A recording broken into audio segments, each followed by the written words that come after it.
Take me out to the ball game. Oh, those are the lyrics. Take me out to the club. Reapers, what's is good? It's your boy Laser. Using the vibes, we're back with another reaction video. He's on the reaction content, so you can do that for you guys. If you're reacting to top 15 saddest sport deaths, guys, I'm gonna be for real. I don't like covering these kind of videos, but it's like this is probably gonna be the darkest one I've done so far. We're diving straight into. If you enjoy the reaction content, these more reaction videos a feature. It's me, the like button. You subscribe to notification bell icon. Every night on Twitch. Because stream is fucking amazing. Let's dive straight into this video. Number 15. Oh shit. 𝐭𝐫𝐞 𝐀𝐫𝐞. On January 25th, 2004, 𝐀𝐫𝐞 was playing in a soccer game that was being broadcast It's football for your information, bitch. live on TV. 𝐀𝐫𝐞 had just come on as a substitute and assisted another player. Stupidest debate in sports, bro. I can't believe we really gotta argue over a fucking name.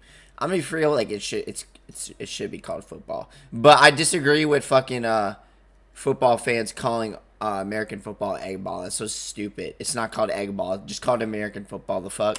You're just off the bench and reaching a goal. After receiving a yellow card, the cameras were pointed directly at him when he suddenly bent forward. Before we get into this, I don't know if they're gonna show it, but it's like, dude, just the idea of like dying like mid. It's happened. I know there was like a hockey player where it happened not too long ago, but just the idea of dying like on like the pitch or like just in the middle of a sport game to where like everyone could see, like the fans, everything, that's traumatizing, bro. But I mean, like I always say, like these fuckers, like, you know, these usually are like fluke accidents, but it's like, oh man, at least you die doing what you love, you know what I'm saying? But still, like fucking hell, it's traumatizing, bro. I just like, I know these sport deaths are like usually huge flukes, but it's terrifying. Pain and then collapsed. Members of both teams rushed to his side in an effort to help.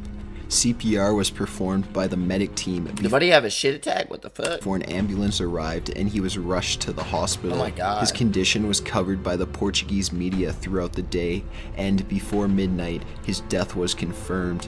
The cause of death being cardiac arrhythmia brought on by an underlying heart disease. 𝐀𝐫𝐞's team retired his number 29 in his honor.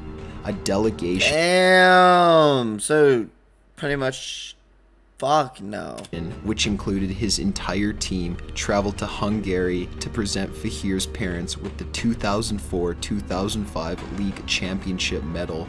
Just before their 2010 FIFA World Cup qualifier game, they also laid a wreath next to a metal bust of 𝐀𝐫𝐞 in tribute of his memory. Damn, the scary music doesn't help. Bro, these are like one of the videos, like, see, as much as I want to be entertaining, it's like, it's just hard to like make crack jokes. Like, you know, I'm the type of person, if you watch my other videos, I always like cracking jokes. In this video, I kind of got to be limited with it, so I'm going to try to crack jokes in a way to where it's not like bad, you know what I'm saying? You know, I have dark humor, but it's like not like when it comes to someone straight up dying, you know, that's just like that. This is probably the darkest video I probably have reacted to so far. So number 14, and if you're new to my channel, I'm crazy, so welcome. Ghana soccer fans.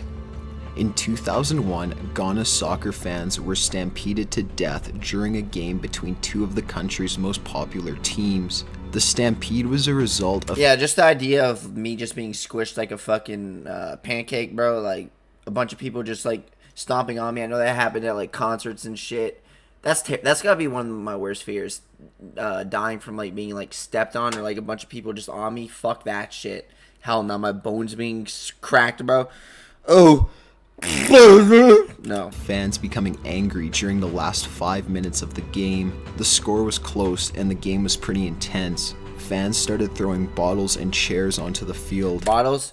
When I think bottles, I think of fucking, I know that's why they stopped selling fucking, I don't know if this applies to all sport games, but I'm sure you guys, if you're living in America, this goes to all my Americans. I'm American, but the Cleveland Bottlegate, I think that's like the whole, there was like a whole like video on how the NFL wanted to forget that game existed, but pretty much like they threw like a bunch of, I think, were they glass balls or were they plastic? I don't remember. I just remember a bunch of people were throwing bottles onto like a Cleveland Browns game because of some bad call that happened, which it was a shitty ass call. I think it cost the Browns their fucking season too. I think it was like for the playoffs. It was against like the Jaguars or some shit. I don't fucking know. I just remember that's why they stopped selling plastic beer, or were they plastic? I just remember the fucking announcer was like, yo, someone busted their head, cracked their head or busted their head or some shit like that. I don't think anyone actually busted their head, but I think I think the announcer was being a little dramatic, but I just remember something like that. It was crazy. The police officers on duty fired tear gas into the crowd. But this is like, I know, like, you know, football fans, soccer fans for information, football fans, these football fans, like, bro, they probably have the most aggressive fans out of any sport, bro. These motherfuckers will literally goddamn, like, start, you know, like, tear gas and all that shit, but they'll start fucking, I don't know, bro. Maybe they'll start throwing fire onto the field, bro, because their player missed the fucking game-winning tying goal to save the match or some shit like that. You know what I'm saying? Like, that's fucking soccer fans for you. Football! Soccer! Football! An attempt to stop the chaos. However, the tear gas only made things worse as people began running for the gates. My God, what the fuck? A stampede occurred. People were completely crushed by the pounding feet of fleeing fans. Don't tell me I'm not looking at actual fucking... Oh my God. Dude, I hate, like... There's a limit to when it comes to reacting to shit. Like, I stay away from any, like, gore shit. I stay away from all that. Like, I'm dark, but not that dark. I'm not one of those channels that cover that shit. You know, I'm not trying to be a little soft here. It's just blood on the fucking thing, but...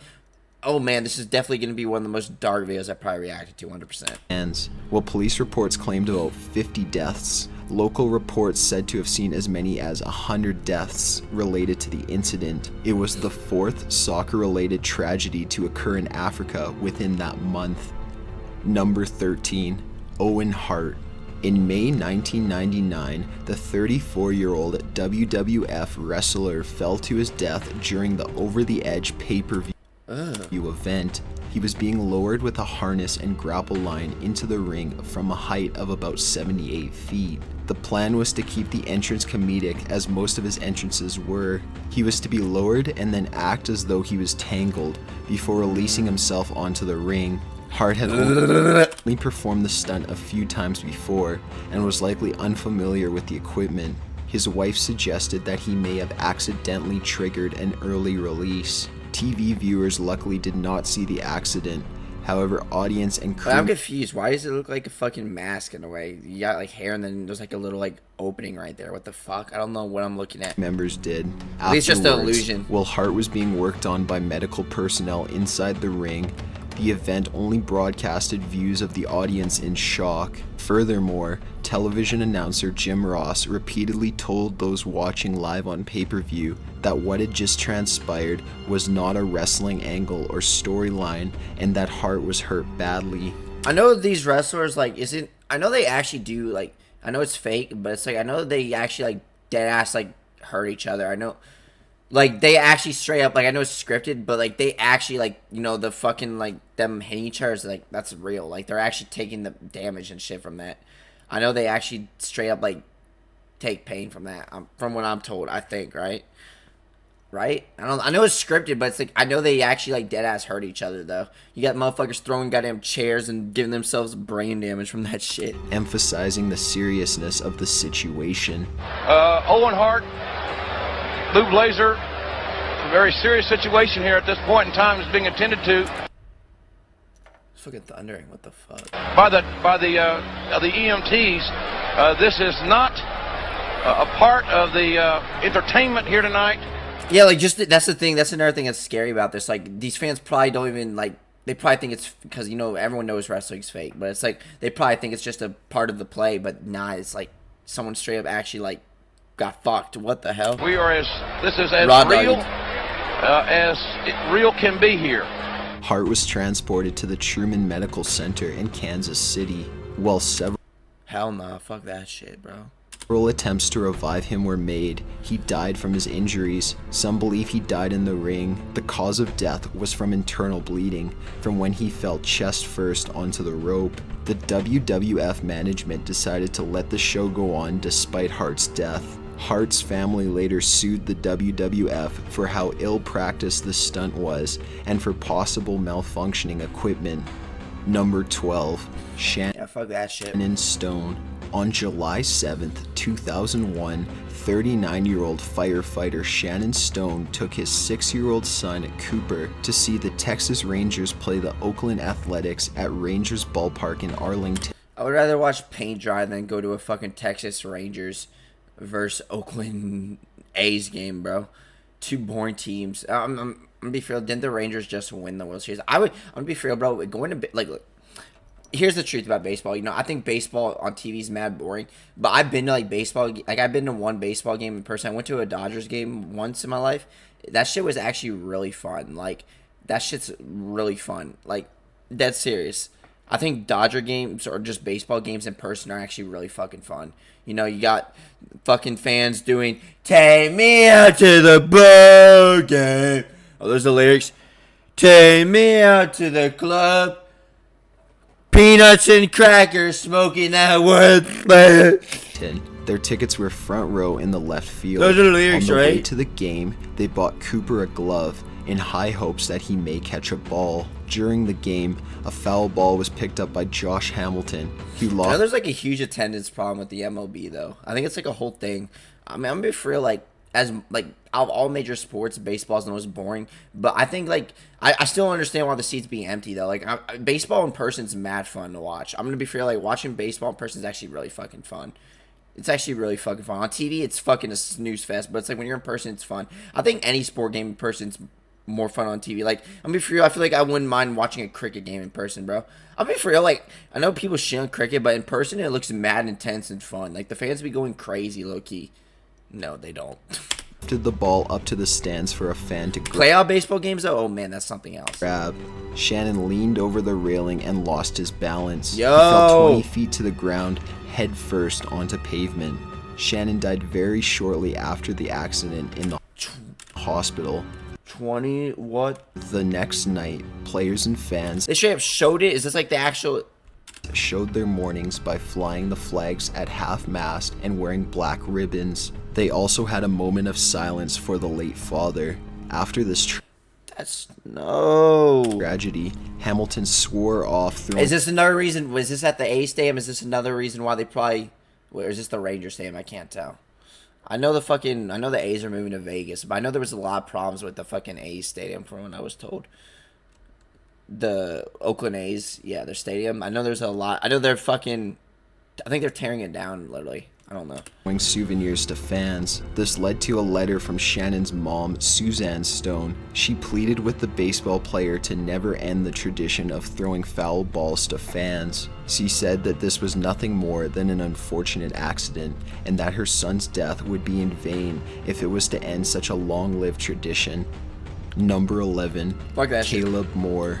The young Texan, Caleb Moore, started off his career in extreme sports, racing ATVs when he was noticed by a scout. The same scout suggested that Caleb begin snowmobiling. However, being from Texas made that complicated as there was obviously no snow.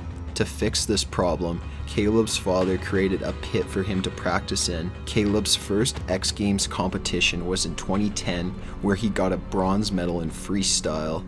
Every year from then on, Moore medaled at the Winter X Games. His winning streak was ended in January 2000. Bro. Did this shit, like, hit him in the process as well? 2013. However, when on his last jump, Caleb tried to do a backflip. Despite having... Motherfucker did a backflip on this thing? What the fuck did... They be doing tricks on these... What are these things called? Bobsleds? What are they fucking called? I don't know. No. Bobsleds are the things where they lay down on. What are the... That's a snowmobile, doy. But it's like, they be doing tricks on snowmobiles? What the fuck? I didn't even know this was a thing. I know snowmobiles are, like used for, like, traveling. So I didn't know people actually fucking do this shit. What the fuck? Freestyle? Done the trick many times God before. damn. This time the front of the snowmobile caught the lip of the ramp and he flipped over the handlebars. The 450 I'm literally witnessing... I didn't think they would actually fucking show it, bro. This is not right. pound vehicle crashed down on his chest. With help, Caleb was Oh my surprisingly God. able to walk away from the accident. But the hope was short-lived. He went to the hospital and they discovered bleeding around the heart. Caleb succumbed to his injuries on January 31st. He was 25 years old. He has been the only person killed in the history of the X Games and has proved that while practice does make perfect, it does not make you invincible. Number What the fuck? 10. Port-au-Prince soccer fans. On August 20th, 2005, during a US-backed soccer game in Haiti, a complete It's football for your information. massacre occurred. The game was known as Play for Peace. And Play for peace, yeah. To football fans or soccer fans, soccer. To football fans, peace is nothing. Telling soccer or football fans to be peaceful is like telling a fucking cat to recite the goddamn Declaration of Independence, bro. Like, it's like the sky is blue. Was financed and sponsored by the U.S. Agency for International Development as an attempt to get youth more interested in sports than gang activity. Hooded police officers entered the stadium and ordered everyone to the ground as they fired random shots into the stands. Witnesses also report that outside the stadium, civilians with machetes, along with more officers, were waiting to attack people trying to flee. The body count reached up to 50. This was a second attack. The first had been 2 months earlier in a poor neighborhood. A police chief was questioned about the events, but their only comment was that an investigation would be done. UN and government officials explained the machete killings as a reaction from angry residents who resorted to spontaneous vigilante justice after becoming fed up with gang violence. However, many surviving witnesses claim that the machete-wielding citizens were criminals that are paid by police to kill and What kind of fucking mafia type shit is this? Inside business type shit. Inside job, whatever the fuck you call it. Without information. This led to everyone thinking of this as more of a planned-out massacre, opposed to a spontaneous killing. Number 9. Dale. Oh, dude, no. No, this is definitely one of the most sad ones.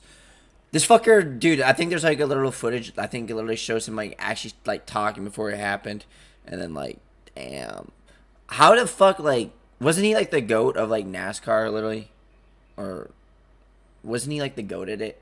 I know a lot of people like stopped watching NASCAR after this. Like I remember I know NASCAR never really was like big, but it's like I know like a lot of people lost respect for the sport after this shit. I don't fucking know. Would you even call NASCAR a sport, bro? You're just going in circles. I mean, for real, as much as I want to shit on NASCAR, you know, I think it's stupid as fuck just seeing cars going in circles for hours.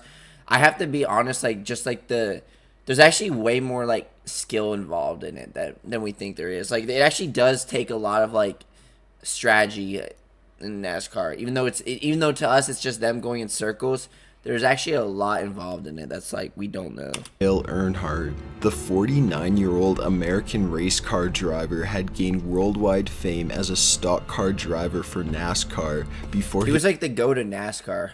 His tragic death. I know a lot of people just stopped watching it after this. In 2001, the accident happened in the I don't know shit about NASCAR. I'm the biggest casual ever when it comes to NASCAR. You know, I shit on the sport, but it's like I can understand like. I'm gonna be fair. I mean, I'm gonna be fair. Like watching in person probably wouldn't be. And I can't watch cars just go in circles for hours. I'd rather watch drag racing. That's more entertaining, you know. But it's like this shit is just oh no. Lap of the race when Earnhardt swerved off the racetrack onto the flat apron and went back on it, only for another racer to run into the passenger side of his car. Earnhardt crashed into the retaining wall, nose first, at an angle that caused critical damage. He crashed at an estimated speed of 150. I know it was instant too. Like it was instant. 55 to 160 miles per hour.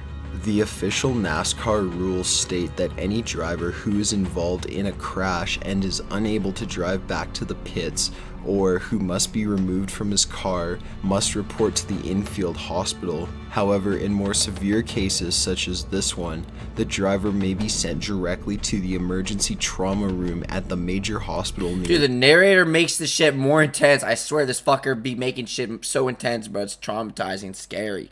The way he's talking is like, and then he was immediately sentenced to goddamn death in prison for dropping the soap. Like, motherfucker's so intense when he narrates this shit, bro. That's why this is one of my favorite channels to react to. The circuit. Less than 2 hours after the accident, NASCAR president Mike Helton announced Earnhardt's death. The official cause of death was reported to be a severe skull fracture. After Earnhardt's death, NASCAR began extensive focus and training on safety for drivers. Earnhardt's funeral was held on February 22, 2001 at the Calvary Church, and shortly after his death, a tradition of fans holding up 3 fingers to honor him during the final lap was introduced. The 3 fingers are made to represent his very popular car number, number 8. Damn. 𝐬𝐨𝐬, a 31-year-old Floridian specially trained in contact karate. 𝐬𝐨𝐬 traveled to Kiev, Ukraine to compete in the International Super Challenge in 1998. The tournament was set up so it would be Team Ukraine He versus put a fucking baby thing where this thing's called a baby crib in his mouth. the world team. 𝐨𝐸 was one of the 3 American fighters in the tournament. On March 16th, he faced 𝐬𝐨𝐬𝐿 in a battle without rules. The fight lasted about 5 minutes when 𝐬𝐿 pinned 𝐤𝐨 and punched him about 14 times. Damn, that ain't no karate. What the fuck? Motherfuckers doing martial art. Well, martial arts has karate in it, I think, right? This ain't no karate. I ain't seeing what? I'm seeing fucking bludgeoning him. 𝐨𝐸 tapped out after the 14th punch. After tapping out, 𝐨𝐸 then tried to stand, but staggered about and clenched his chest before falling to the floor. He was taken to a hospital where he died roughly 2 days later from severe brain trauma. There were never any charges against Yevon. However, this did lead to a dispute about stronger fighting regulations that we see today. Number 7. Kirk Franklin. The 42-year-old man from Saginaw lost his life one fatal day during a NASCAR race. The most tragic thing about Franklin's death was that it was his fault of his own. Police reports claim that he shot himself in the head. No. During the NRA 500 NASCAR race in April 2000. So he did a suicide? What? Why? 2013. Franklin allegedly pulled a gun out and quickly ended his own life after a heated argument. Alcohol may have been a factor. Oh, dude, no. He clearly was. The motherfucker clearly was in like some mental. He had some mental problem. He was going through it. The argument and death occurred in the infield of the Texas Motor Speedway. Emergency responders were called and the area was blocked off, but the race continued. There were many witnesses to the event. However, no one was ever put in danger. Police and witnesses were unaware of Franklin's relationship with the others involved in the argument. Number 6. Tom Cuttinella. During a high school football game in late 2014, the junior student from Shoreham-Wadding River High School collapsed on the field. The injury occurred during the 3rd quarter. I know fucking football, like we're talking American football. People are always like, there's a whole debate, like, is American football, which sport is more tough, American football or hockey? Dude, I'm gonna be for real. Like, look, they're both tough. I'm gonna be completely for real. I think this is very unpopular when I say this. You know, I used to be like, hockey's more. Look, hockey is extremely. No, actually, look, hockey is way more tough because hockey, fucking like, you got players with like fucking sharp blades, then motherfuckers slit each other in the throat. I know they wear neck shit, but it's like you got motherfuckers slitting their throats. You got fuckers hitting each other hard on the boards, and then they're falling straight on the ice. I know ice hurts more than fucking grass. I mean, they both would hurt, but it's like you got that. But the thing about hockey players though is there's like a story of a player that had like a concussion mid game, and I think it was like a Dallas Stars player.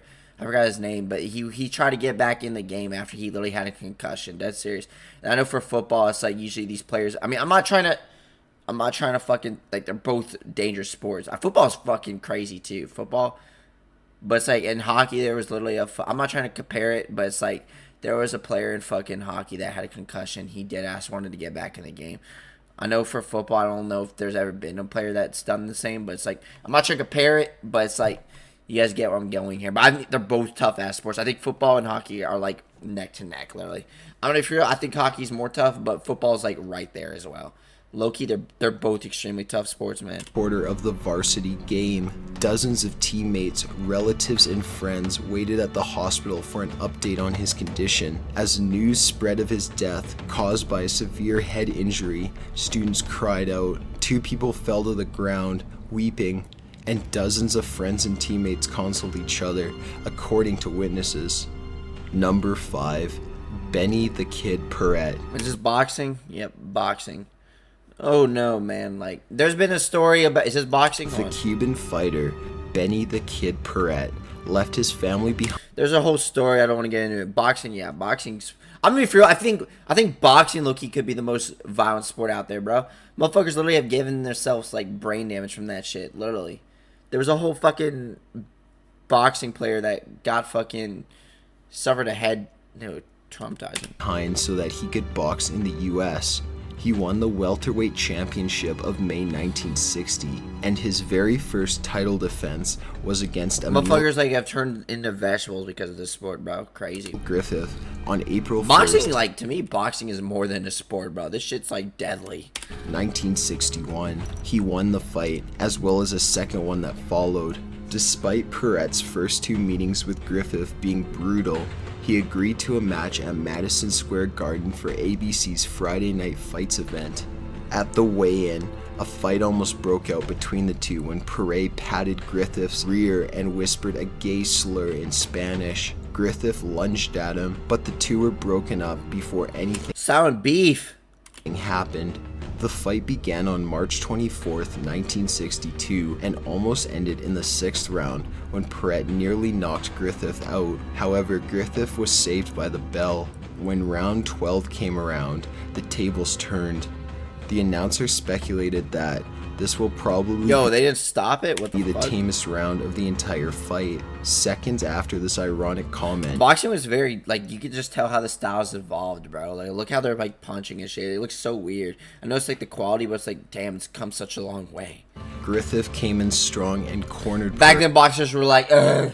They used to do that. Griffith reportedly punched Paret 24 times. The boxing, like, I know, like, it's kind of cool to see how sports, like, evolve over the years. Like, boxing, like, I'm gonna feel it looks so smooth here. I like it. You know, it's obviously evolved, but it's like, looks so damn smooth. Ahead and basically beat him to death. Damn. The entire fight was on live broadcast television. The referee intervened and Paret fell limp in the corner. He never woke up from the fight and died straight up showing it, bro. 10 days later in the hospital. The fight is known as one of the most notorious boxing matches of all time. It led to boxing being not aired on TV again until the 70s, and it also ended the referee's respected career, as many saw the fatality as his fault. The fight was the center of a 2005 documentary entitled Ring of Fire, the Emil Griffith story. Damn, like, bro, like, I'm gonna feel like, you know, in boxing, like, there was a story, you guys know fucking Pritchard Cullen, bro. That motherfucker was a good fighter too. There was a story about how he literally, like, he's still recovering this day, and it's sad to think he's probably never gonna be the same, but he's come a long way though. There's actually a whole, like, progress on him, but it's like motherfucker has, like, he literally turned into a vegetable because, but dude, I looked into that fight was not no, I don't know what the other boxer, like, there's like a whole fucking controversy, like, argument about it too. Like, the other boxer should literally be in fucking prison for what he did. He was straight up, like, he was punching his back of his, like, he knew he was doing too. He was punching the back of his, he was punching the back of his head, like, purposely, like, repeatedly, and the referee didn't stop it away. And, like, anyway, it was like a straight up murder, bro. It was probably one of the worst things I've ever seen, like, in sports. I would rather die than straight up, like, turn into a vegetable. But this is, like, you know what I'm saying? This is fucked. At the end of the documentary, Griffith, who had been stricken for years with guilt, is that like the father? Oh man, this is so sad, bro. Over the incident, was introduced to Paret's son. The son embraced Griffith and told him he was forgiven. Number 4, what the fuck? Jimmy Morgan. On February 8th, 1981, James Jimmy Morgan was competing in the FIBT World Bobsled Championships in Cortina d'Ampezzo, Italy.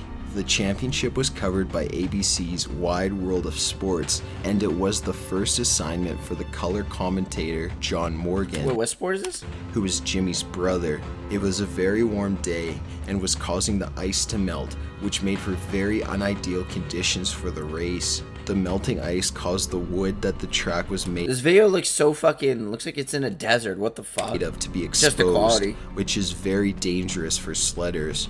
Jimmy was driving a 4-man bobsled. Oh, bobsled. Dude, bobsledding be looking crazy. Those motherfuckers be going zooming like, oh man. Made too sharp of a turn. That, combined with the conditions of the track, led to Jimmy being slung headfirst into a wall. John dropped his headset and ran to his brother's side to assist him in a trip to the hospital. Jimmy was unfortunately later pronounced dead from the severe head injuries while at the hospital.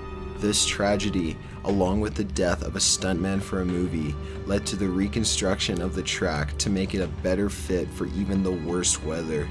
Number 3. Damn. Brittany Cecil. 13-year-old Ohio native Brittany Cecil was an avid hockey fan. On March 16, 2002, using tickets that were given as a gift for her upcoming 14th birthday, Brittany was watching the Columbus Blue Jackets play the Calgary. First mistake, Blue Jackets. I would rather watch paint dry than watch the Blue Jackets play. That was your first mistake. Did a hockey puck like hit her or some shit? What happened? Flames, with 12:10 remaining on the clock in the second period, and the Blue Jackets up 1-0. A shot by the Blue Jackets, Epson Knutson, I know a puck to the head. Oh no, fuck that. was deflected by the Flames' Derek Morris and went over the glass behind the net, striking Brittany in the left temple. The game carried on as players were unaware of the serious injury they had inflicted. In fact, despite having a fractured skull, Brittany was able to walk to the first aid station and was sent to a children's hospital with the thought that it was nothing besides a gash on her forehead. The Blue Jackets went on to win the game 3-1. The next day, Brittany appeared to be recovering well. She was both communicative and... That's like the worst, dude. These are like the worst like stories. Like when they finally look like they're recovering and then it all just goes south. No. ambulatory and without complaints of pain or dizziness. A CT scan, however, had failed to catch a torn vertebral artery, How do you fail to catch that? Oh no. resulting in severe clotting and swelling of the brain. Oh. On March 18th, she developed a high fever and lost consciousness as a result. Damn. How do you? That's on the fucking place. How do they miss that? She died nearly 48 hours Dude, I swear, bro. This shit. No. after being struck on March This 18th. make me cringe and they're not even showing it. 2002, 2 days before her birthday. Her God. funeral was held, and after, a procession of more than 150 cars followed the hearse to the cemetery where she was buried. The Blue Jackets general manager attended on behalf of the team, and the game following the accident featured a moment of silence for the teenage fan. Morris and Knutson, the two players involved in the puck accident, expressed remorse for what had happened, and in December 2010, Knutson met with Brittany's family, bringing some closure to both parties. The accident led to a change in net policy for the NHL. Number 2. Fuck that. Tom Simpson. In 1962, Tom Simpson, the captain of the Great Britain cycle team, finished 6th in the Tour de France. Bro, it's just biking. Bicycle, bro. Biking, like, that shit crazy. You gotta move your legs. I think that's more hard. I think biking might be more hard than running track, if we're be for real. Actually, I don't know. Now they're both. What am I saying? That's stupid. No, track's obviously harder. More hard. But biking, you know, that should be intense too. Years later, in 1965, Your legs be going like crazy. he won a world championship. After 2 years without competing, he joined in on the 1967 Tour de France. At the beginning of the day, Tom already seemed to not be feeling well. He was pale and seemed clammy. During the 13th stage of the race, when cyclists have to ride up Mont Ventoux, was when Tom's real troubles began. About 2 kilometers away from the peak, Simpson started to lose balance while riding and eventually fell off his bike. It is rumored that he whispered to the emergency responders, "Put me back on my bike." Shortly after his collapse, a police helicopter took Simpson to a nearby hospital. An investigation into his death showed that his system was full of amphetamines and that he had more pills in his... Oh, dude, yeah, these motherfuckers be overdoing with the drugs and shit, bro. And motherfuckers be dying from steroids, all that shit, bro. Bro, just keep it natural, man. Be fucking sane in the head. Don't take all that dopamine rushes from these brain altering drugs. Don't fucking do all these sport enhancing drugs, all that bullshit, man. Stay away from the energy drinks too, bro. I don't drink energy drinks anymore. Ever since my Prime video, bro, I stopped drinking that shit. That shit made me feel dude, that shit's terrible. Motherfuckers be dying from that shit. I know Prime, there's like a whole thing. I know Prime's not healthy. I know no energy drink's healthy, but I know something they put in it was like apparently ruled to be bad. I don't fucking know. Bag. Number 1, 1955 Le Mans disaster. Le Mans, an annual 24-hour endurance race, features individual drivers or teams competing against each other to see who can complete the most laps in the 24-hour period. The best that French race car driver Pierre Lepage ever did was score a 4th place finish in 1951, an 8th place finish in 1952, and a broke down car in 1953. In 1955, Lepage switched from his previous team, Talbot, to join American John Fitch's team and was driving a Mercedes-Benz 300 SLR. The race began on June 1st. Look at these goofy ass cars, bro. Ooh, honk, honk, honk. No, these cars actually go hard. These cars actually low-key go hard. 1955, and about 2 hours into the race, Lepage was driving. Look like fucking Flintstone cars. Yo, don't lie, bro. We've all just walked outside, bro. We take our Flintstone gummies, bro, and then we chew on them. Or the hard ones. The hard ones are nasty as fuck. Those are disgusting. But the gummy ones were really good. Wait, were there? Yeah, the gummies were really good. Not the hard ones though. Those weren't even gummies then. But it's like, you ever take your Flintstone gummies, bro? And then you take your Flintstone car, bro, and then all of a sudden you're driving, and then a bunch of people are cheering you on from the seats, and they're all eating their gummies. I'm gonna say, brother. Driving down a straightaway, doing 150 miles per hour. He was near the fan pits when he clipped Lance McCallan, who was driving an Austin. Is this cameraman okay? That's going right toward the cameraman. Levage's car flipped and crashed into a wall that housed spectators, sending large pieces of debris into the crowd. Macklin's car spun, but he was unhurt in the accident. Lepage was killed on impact. 83 spectators were killed. 83? Oh my god. And another 120 were injured either from flying car parts or the fire that followed the incident. The 1955 race is named the deadliest crash in... That's one of my worst fears, man. I'm praying I have a normal death, man. I don't want to die from debris, nothing like that bullshit. Racing Fuck that. history. Got an idea for... Well, guys, this was this video. I hope you enjoyed it. Which one of those sport deaths was the most traumatizing to you? If you enjoyed scary content, more scary features and to do, I'll see you in the next one. Peace. Extra large money.